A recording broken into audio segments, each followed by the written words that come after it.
Hello, welcome to part 3 of considering the hexagram Tranquility, number 11 in the I Ching, symbolized by 3 lines of yang underneath 3 lines of yin. How exciting. If we go into that, well, there's the trigram of heaven below the trigram of earth. The name, therefore, can be extrapolated as tranquility, heaven inside of earth. Now, wouldn't that be delightful? I mean, what if, what if that this very moment, let alone this opportunity to be alive, is actually divine in all manners of the word, regardless of any proclivity to faith or otherwise. Wouldn't it be divine if this was heaven inside of earth? So we left off on the third yang, and the text continues to say, "There is no level without incline, no going without return. Be diligent and steadfast, and there will be no fault. Do not worry. Your sincerity will result in abundance of sustenance." This is the top line of heaven in the body of the hexagram. This is your deepest wish about your participation in society. I actually say that comes more from here in the body. The diaphragm, that inspiration. I think that's where we hold wishes inside the body. So if you imagine those instructions as you breathe, there is no level without incline, no going without return. Be diligent and steadfast, and there will be no fault. Do not worry. Your sincerity will result in abundance of sustenance.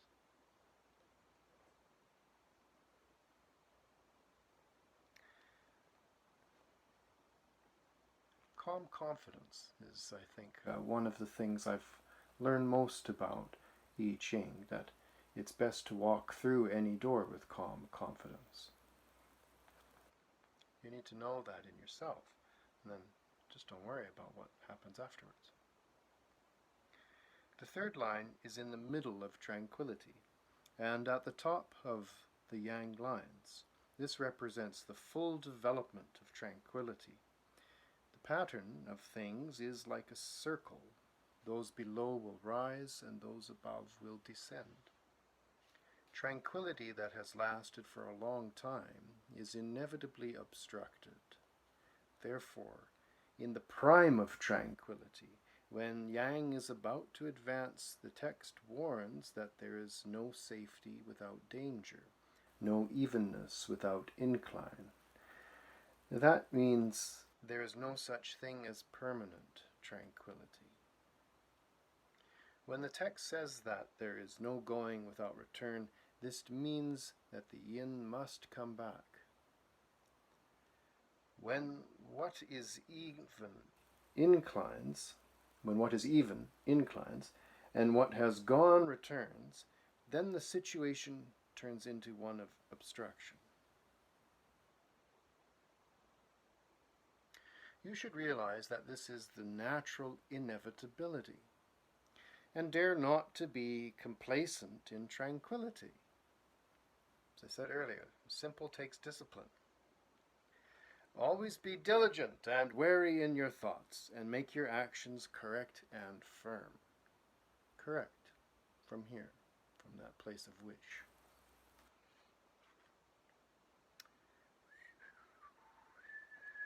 Can't find it. Oh, if you do this,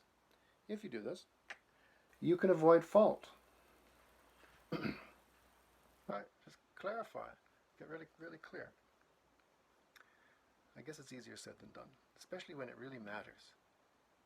And it's worth time taking to make your question when you're approaching I Ching, to really iron out the question.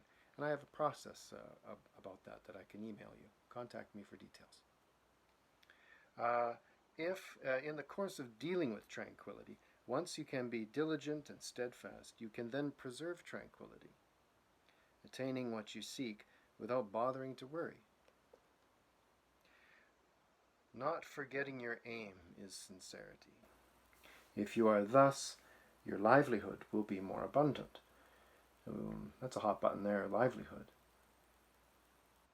Perhaps one day there'll be a democratic way of being able to develop that. Those who deal with tranquility well can grow in prosperity if they develop their virtue and goodness day by day. Meditate daily. It's not necessarily one-to-one, one meditation, one goodness, one meditation, one goodness. In fact, there will be dark times ahead, but meditate daily. That's just, the truth. I assume you're a complex person. So, if your virtue is greater than your material rewards, then you are flourishing but not full. Since ancient times, there has never been anyone who did not lose the way and go to ruin after attaining the heights of prosperity.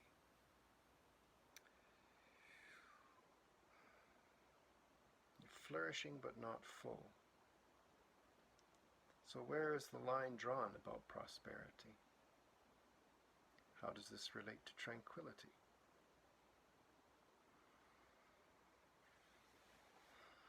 I suppose one must measure your own sense of space.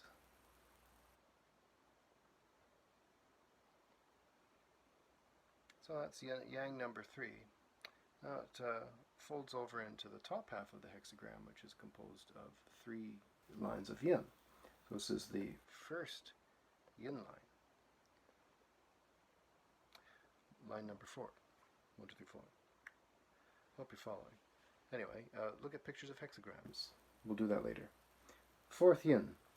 Flying swiftly, not wealthy, taking along the neighbors, not being admonished because of sincerity.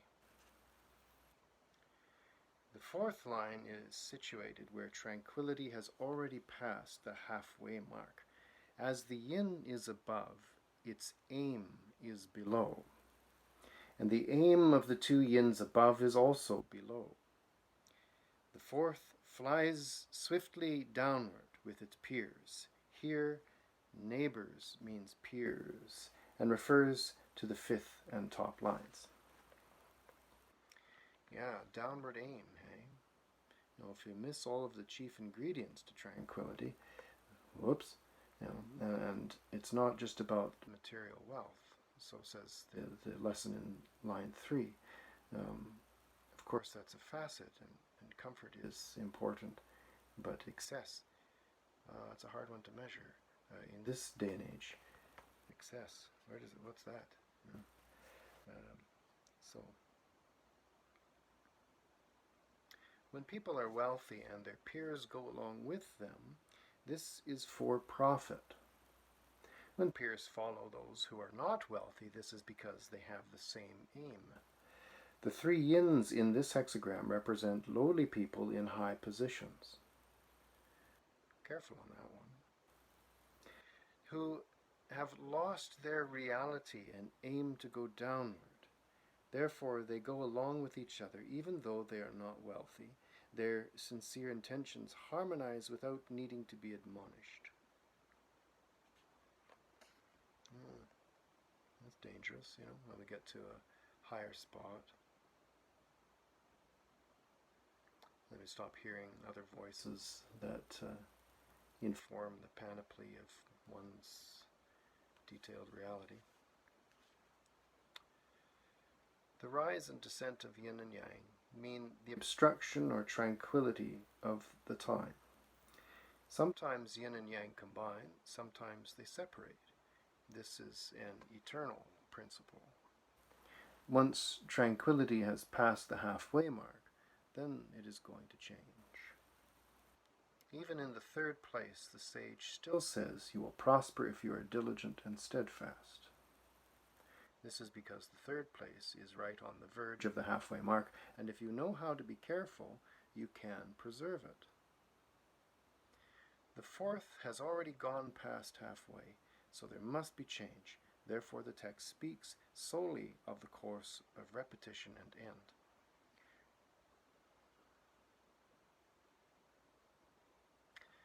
That caution, right? There's that element of caution.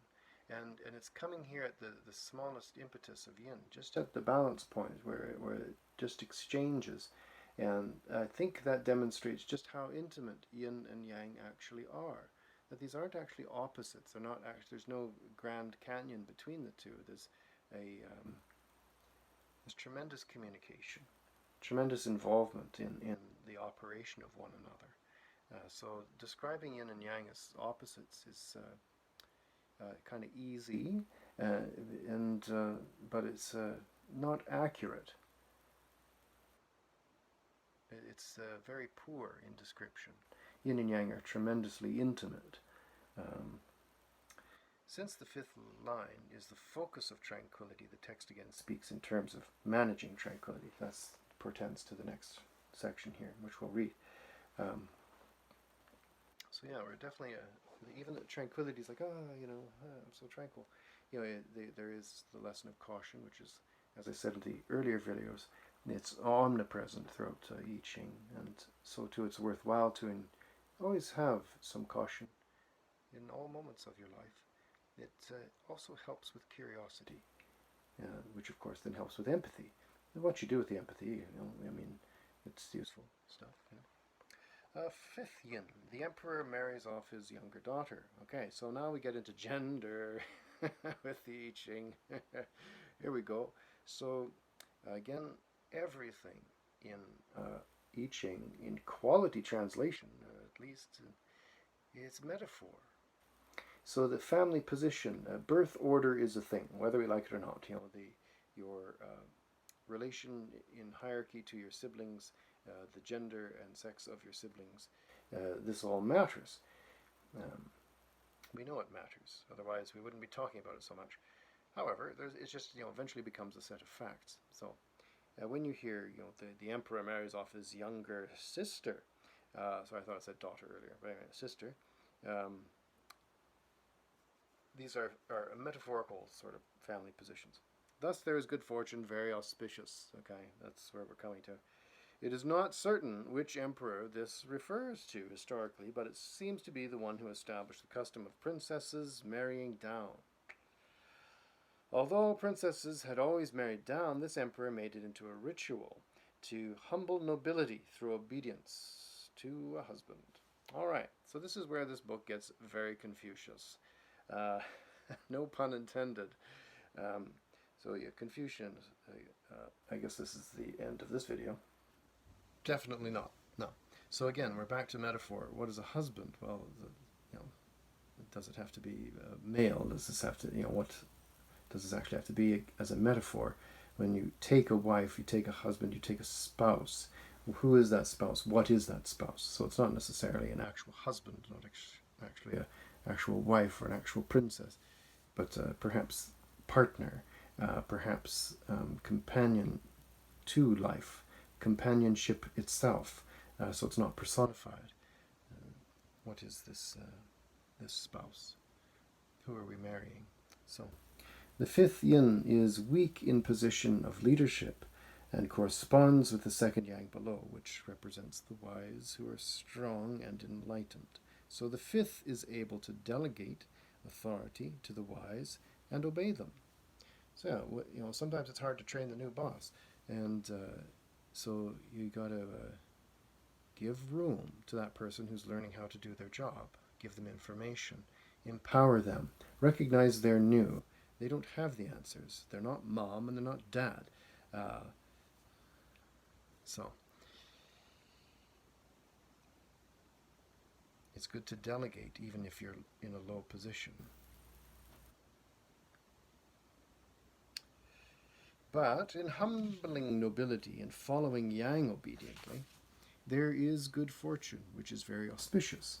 So, if the leader can recognize the good ideas, if you, as the person in charge of your autonomy, can recognize your better skills and draw upon them, then you're off to the races. That portends good fortune. Very auspicious means that the accomplishment of achieving tranquility is completely good. Not bad. So a little bit of caution, recognizing who's who in the zoo or who's who in the room, and playing to each their own goodness, their own sense of excellent and betteredness. To what aim is that? So in providing good information, they in some ways are humbled by that. All right. Only a few more readings. Oh, well, let's read the top yin as well. Since we're here, top yin. The castle walls return to the moats. Do not mobilize the army. Proclaiming orders in one's own domain, even if correct, one is humiliated. Well, that's awfully complex. I think we'll leave that for the morning.